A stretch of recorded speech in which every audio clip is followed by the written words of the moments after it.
Hello everyone and welcome to today's video. I wanted to share how I made these jelly covers for my Hobonichi weeks. So this was my first one. I figured I'd practice on my personal least favorite color, although it is, pink, so it is gorgeous and whatnot. So it's made by sewing. You cut these sheets of jelly paper and then you actually sew them with a sewing machine, although you could probably do it by hand. Yeah, I would recommend punching the holes first. So you sew along, and I'm not the best sewer by any stretch of the imagination, but you sew it through, and I went ahead and rounded the edges just because I like roundy edges, and it worked rather well. I did want extra width to protect my handy dandy new tabs. If you follow me on Instagram, JSW Crafts, I put on tabs these are from Shine Sticker Studios. I think I'll have an unboxing, but I put those on, and I wanted some extra, since I don't, at least for right this second, I don't have it in another planner cover, so I wanted to have a little bit extra, and I also wanted it to fit a mega, because next year I think I'm gonna get a mega, and this is a regular. So there is some wiggle room with how it fits. I ordered the jelly paper from Amazon, and it does come with several sheets, so there was a little bit of room for error, kind of trial and figuring it out. So I'm just going to walk you through how I figured it out, and if you don't want to go through all of this mess, there are makers with websites and stuff. I think I'll probably link them down below, because they obviously do a much better job than I do, because they do this for a living. I just really enjoy making stuff myself. So I'll link those below if you don't want to mess with this, but I hope you enjoy watching me make this stuff. It was fun to at least make. Alright, so I think we will do a red one together, or maybe a clear one, or the blue one. Let's do, because I want you to be able to see it on camera, but I don't know, not for sure yet how I want to use the red one. So I think we'll do the blue one. Can you see that okay? Maybe I should do the red.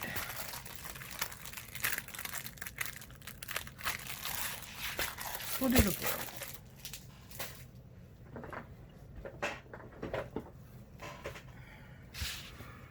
So you get your sheet. It'll sometimes have, some of them had a film that I had to peel off. I might even recommend leaving the film on while you're doing whatever you're doing, so that to protect it from scratching while you're sewing it and such. It's hard to tell if it's actually gone or not. I think it's gone. I think I peeled it off. So you have your sheet, and depending on what planner, you'll want to measure. You could measure by physically wrapping it around. You will need extra to make the pockets for the edges to go into, depending on how you want to do it. This works rather well for a Hobonichi Weeks. It's almost exactly the height that you need. You could trim it down a smidge. This is a sneaker cover version, so if you had a hardcover, you would almost want this extra room, because if it's a hardcover, they are a little bit thicker. You can also do it by measuring properly. So you're going to want the height of your planner, and then you are going to want to wrap all the way around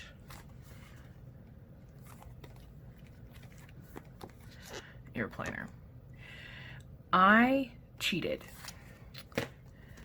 When you are measuring, you want to take in and allow yourself some additional clearances. If you've never touched jelly paper before, it sticks, and it sticks to itself a little bit. So depending on how hard or easy you want your planner to be to get in and out, you want to allow yourself some clearances. You can see for how wide and how thick. This one fits a little bit tighter, but you can see there is some extra room at the top and at the bottom, and you can see there's some extra room along the sides. I wanted it to be easy to get in and out of because the cover on this sneaker one is very floppy. So it's almost harder because I can't put as much force on it to get it in and out. So here's how I cheated. So I have a cover on cover from Hobonichi. It's an actual Hobonichi Weeks cover. And I used this to measure out what I was going to need. So I knew that, but they get to press and heat seal theirs shut, right? So I knew I was going to need a little bit more than what this had. So I lined up my sheet, which is not perfectly straight, which is kind of annoying. But I would line up my sheet and I would figure out, and I gave myself just a little bit extra because I also want to give myself a margin for sewing, because the margin along the clear on clear cover is just maybe 1/8 of an inch, 1/16 of an inch or so. So I wanted to give myself, as the imperfect sewer I am, more of a margin of error. So I would line this up, and I will probably fast forward this bit. But I'm going to line this up, give myself a little bit of extra room, and I'm going to make my cut.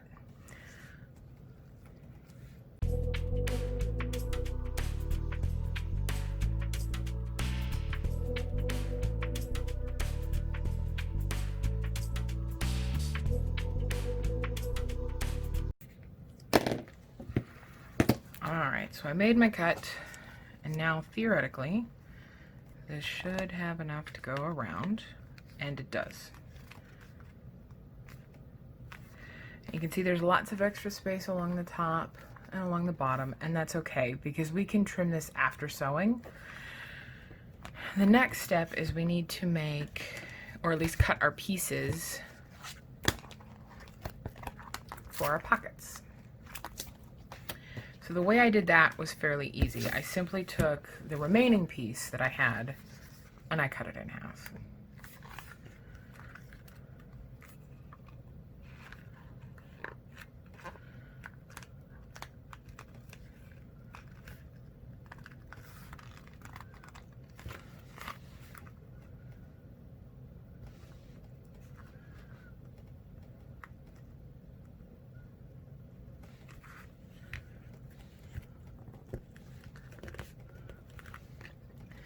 And you can be as perfect or as not perfect as you want to be with this.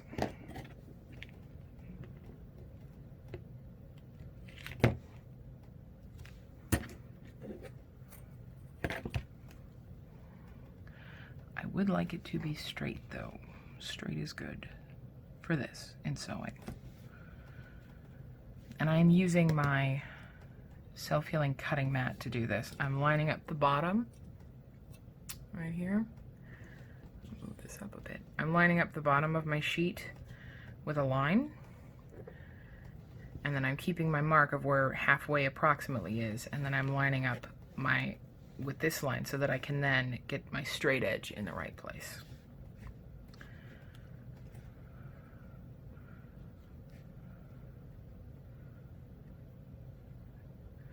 And because you are very rarely ever going to be looking at both your back cover and your front cover at the exact same time, you wouldn't notice it if it wasn't exactly perfect.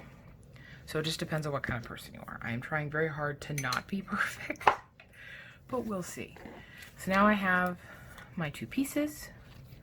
Try and keep straight which is the front and which is the back. You can often tell based on the curve. There's a little bit of a curve. For this piece, the convex, right? So the part that goes like this, that's the outside. So that's where the hollow shines as bright. And you can see it's kind of duller on the inside. Oh, look, I didn't peel off the film. So there is film. I'm actually gonna leave it on and I will peel it off after I sew it. So then I'm going to take my pieces and I'm going to adhere them, lay them down, and if you have Wonder Clips, this is when they are most useful. I will be right back. I'm going to go grab some binder clips. I lied. After I lay these, before I actually start, clipping these into position, what I found when doing my clear one was that it was very helpful to have a guideline because I can't sew straight to save my life. So I did that with a friction pen, and I'm going to do the same thing this time.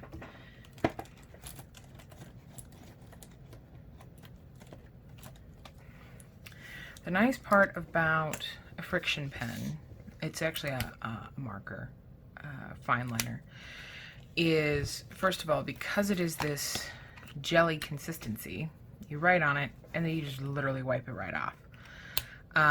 It does tend to come off a little bit while I'm sewing, but I feel that that is acceptable.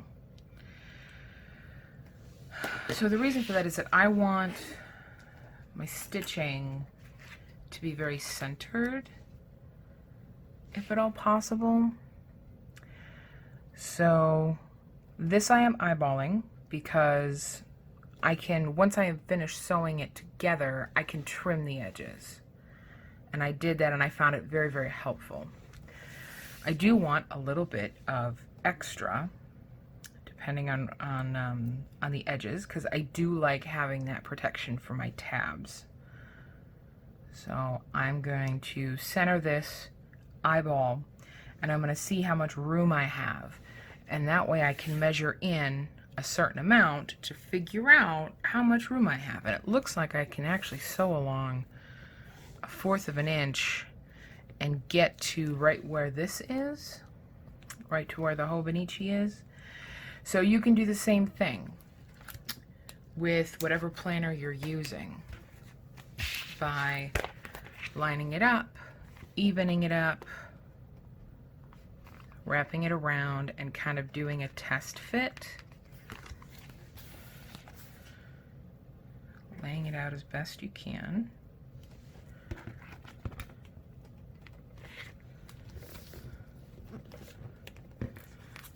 And seeing how much room you have to work with.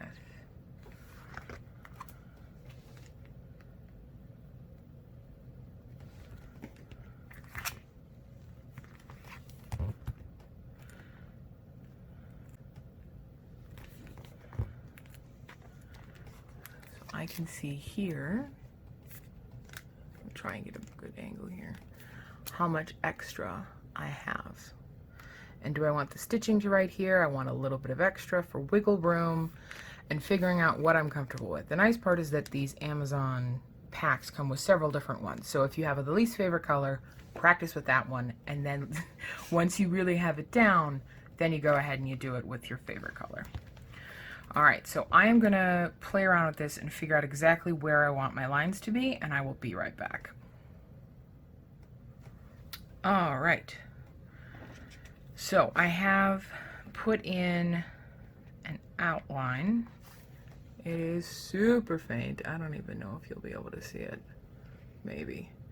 It is super faint, but it is just enough of a guide for me to be able to tell as I am sewing where I need to go, because I can't sew straight to save my life. If you do not have a sewing machine and you want to do this by hand, I believe that you could. It will be a lot more work. You would have to do it in a similar fashion as if you were sewing leather. So you would have to do some kind of awl, some type of sharp instrument where you are poking through, or you might have to use a pliers with your needle, and you'd have to be very, very careful, of course. So I use just regular binder clips to hold it in place while I get it started under the sewing machine. It does tend to stick a little bit. to the needle and to the foot, which is fine. But so long as you go very, very slowly, it tends to work. And then once I have this side done, I will take these binder clips off as I'm sewing, and I will clip the second piece onto this and then continue. So I'm going to go ahead and pull my sewing machine up, get you guys on a different angle, and we'll get this sewn. Just a few clips, because obviously my sewing machine is loud, so I'm probably going to put some music in here, and then we'll come back and I'll show you what I do for trimming. Also, don't judge me for these shots. I have no idea how to record and sew at the same time. No clue.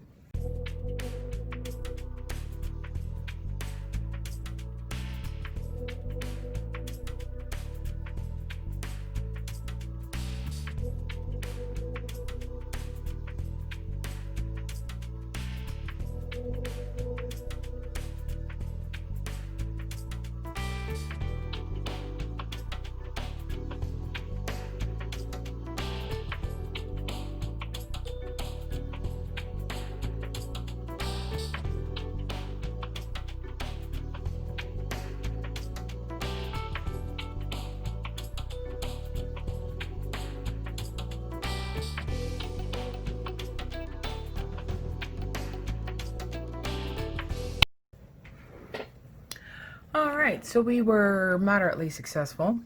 I was trying to do a curved edge, and no, that didn't work. So yeah, curved edges, nope. So here I went back to my normal, just turn the corner. So now I'm gonna peel this off, and we'll see what we're left with. Do some trimming. Just a moment while I struggle with this. It probably won't be as satisfying as I wish it would be. This time around, I did not sew around the whole thing. I did leave the centers unsewn, just for a change of pace. I did sew the centers on this. I went through the whole thing just for a different look, you know, trying something new.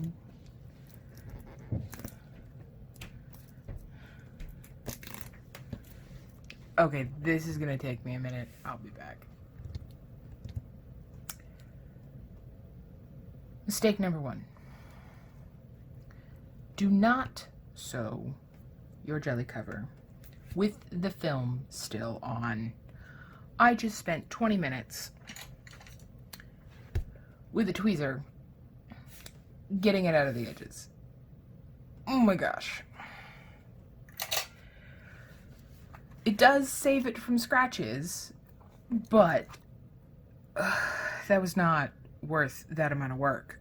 Oh man, jeez, that was really annoying. So I take back that recommendation. Do not leave the film on. Just take it off. That was so hard. That was the first time I had left it on. Do not recommend. That was a pain in the ass. All right, so now we have it sewed relatively. I need to trim along the edge. You can see my sewing job is absolute crap, as I expected it to be, because that's just, I'm not a good sewer, and that's okay. So, but I want to kind of trim in the edge just a little bit, and that's really easy to do. I'm just gonna come in at an even amount.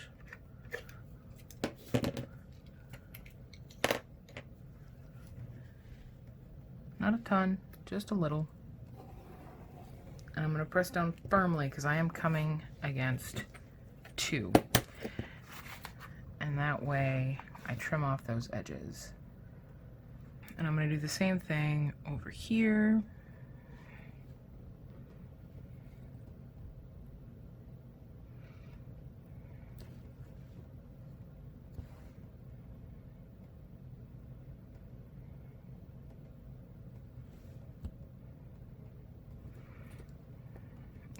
See, I'm crooked, but the actual edge of the book, based on the other, see,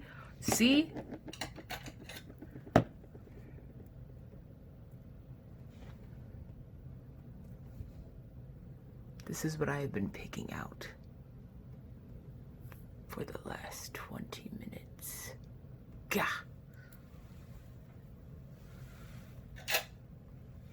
Peel off the film. I'm just saying. What was I doing? Cutting this. The actual flaps of the book don't end up going all the way to the edge because I have such, like, I should have sewn them in a little bit. Probably. I don't know. I don't know what I'm doing. So the unevenness shouldn't, I don't think, will cause a problem. We'll test it here in a minute, and then we will know something more.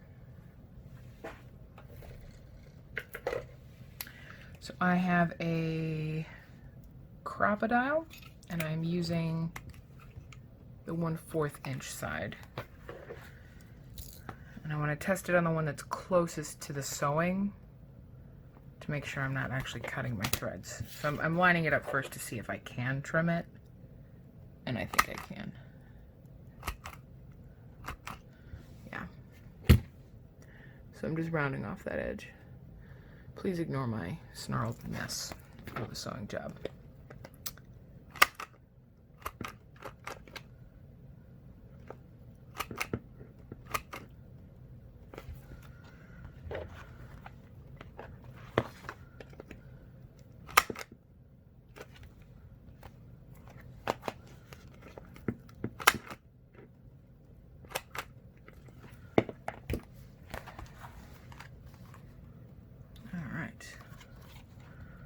So we've got it even,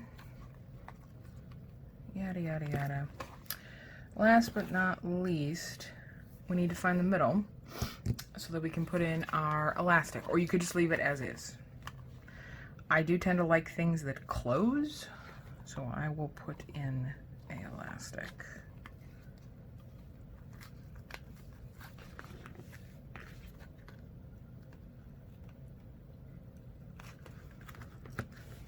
So I'm folding it right in half, and then I am looking for the middle. And again, I'm using my grid board here to do this. So that's going to be here.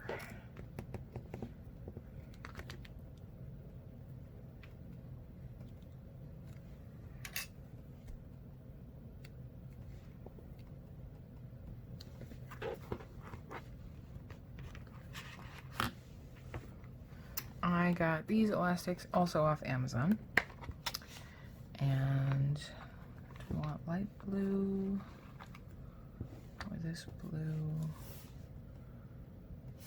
Do I want to go a little contrasty? I don't know. I think I like the light blue because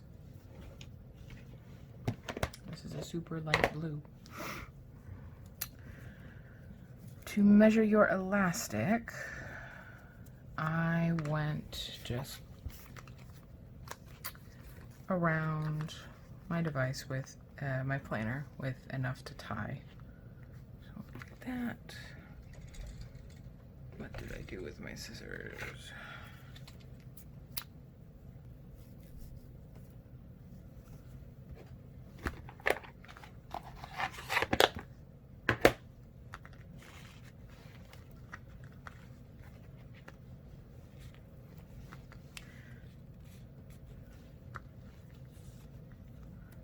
Get it relatively even. It doesn't need to be super tight around your actual planner because there's extra room in there, but you want to get a, approximate.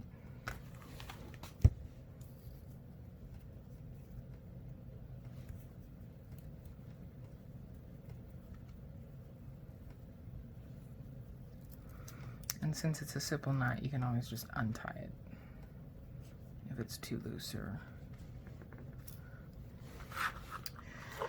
So you have your hole, and I like to stretch it just a little bit. This jelly paper tends to shrink up again, which is good, because then it will shrink around your hole. Pour that through.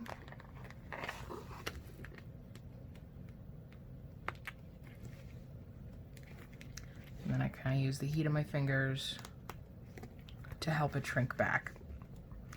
I guess it's actually technically expanding, but I am not a science.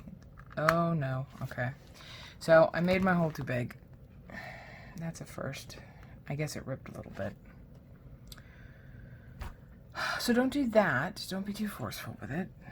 My last one, the hole shrunk way too quickly. So I made the knot a bit bigger. So don't be overzealous with your hole making. But I found out that I actually, here's where my hole was, and then it actually caused another rip. So be gentle, I guess, is the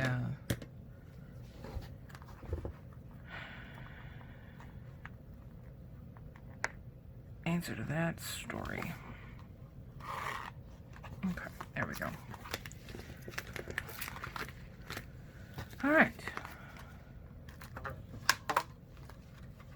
So now we have my little thingy do. Okay. Now for the moment of truth.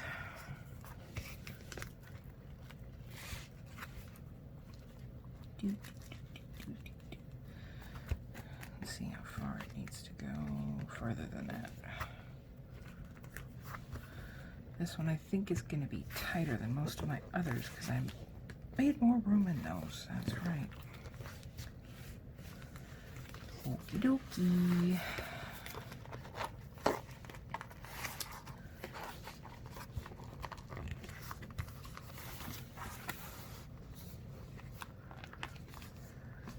I feel like this is harder because it's a sneaker cover too.